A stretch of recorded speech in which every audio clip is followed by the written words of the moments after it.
తెలంగాణ రాజకీయాల్లో మరోసారి మీడియా రాజకీయాల మధ్య వివాదం హాట్ టాపిక్ గా మారింది.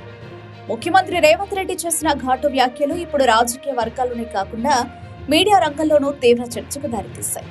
ప్రముఖ మీడియా సంస్థలైన ఏబీ ఆంధ్రజ్యోతి అధినేత రాధాకృష్ణ, ఎన్టీవీ చౌదరిలను ఉద్దేశించి ఆయన చేసిన వ్యాఖ్యలు దుమారం రేపుతున్నాయి. మీడియా ఛానళ్ల మధ్య జరుగుతున్న పోటీ, పరస్పర విమర్శలపై స్పందించిన రేవంత్ రెడ్డి ఆంబోతులు తన్నుకుంటే లేగదూడల కాళ్లు విరిగినట్టుంది మీడియా ఛానళ్ల వ్యవహారం అంటూ తీవ్ర వ్యాఖ్యలు చేశారు. రెండు పెద్ద మీడియా ఛానళ్లు ఆంబోతులా కొట్టుకుంటూ తమ మధ్య ఉన్న విభేదాలను రాజకీయ నాయకులపైకి, ముఖ్యంగా తమ ప్రభుత్వ మంత్రులు, ఎమ్మెల్యేలపైకి మోస్తున్నాయని ఆవేదనను ఆయన వ్యక్తం చేశారు. ఆంబోతుల్లాంటి రెండు మీడియా ఛానళ్లు కొట్టుకుని లేగదూడల్లాంటి మా మంత్రులను, ఎమ్మెల్యేలను బలి చేయకండి అని ఆయన స్పష్టంగా హెచ్చరించారు.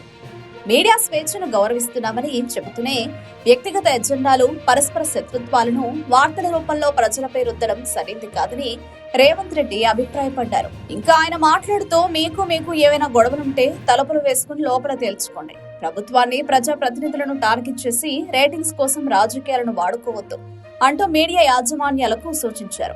ప్రజాస్వామ్యంలో మీడియాకు కీలక పాత్ర ఉందని, కానీ ఆ పాత్ర బాధ్యతతో కూడినదిగా ఉండాలని ఆయన అన్నారు. ఈ వ్యాఖ్యలతో తెలంగాణ రాజకీయాల్లో మీడియా పాత్రపై మరోసారి పెద్ద చర్చ మొదలైంది. ఒకవైపు ముఖ్యమంత్రి వ్యాఖ్యలను కొందరు సమర్థిస్తుండగా, మరోవైపు మీడియాపై ఇలాంటి వ్యాఖ్యలు సరికాదని విమర్శలు కూడా వినిపిస్తున్నాయి. మొత్తానికి రేవంత్ రెడ్డి వ్యాఖ్యలు తెలంగాణ రాజకీయ వాతావరణాన్ని మరింత వేడెక్కించాయన్నది మాత్రం స్పష్టంగా కనిపిస్తోంది. ఆంబోతులు కొట్లాడితేనంట లేగదూడల కాళ్ళు ఇరిగినాయంట. ఇద్దరు మీడియా యజమానులు కొట్లాడుకుంటే మీరు కొట్లాడుకోండి, కానీ మా మంత్రులని బదనాం చేసే కార్యక్రమాన్ని మీరు తీసుకోకండి.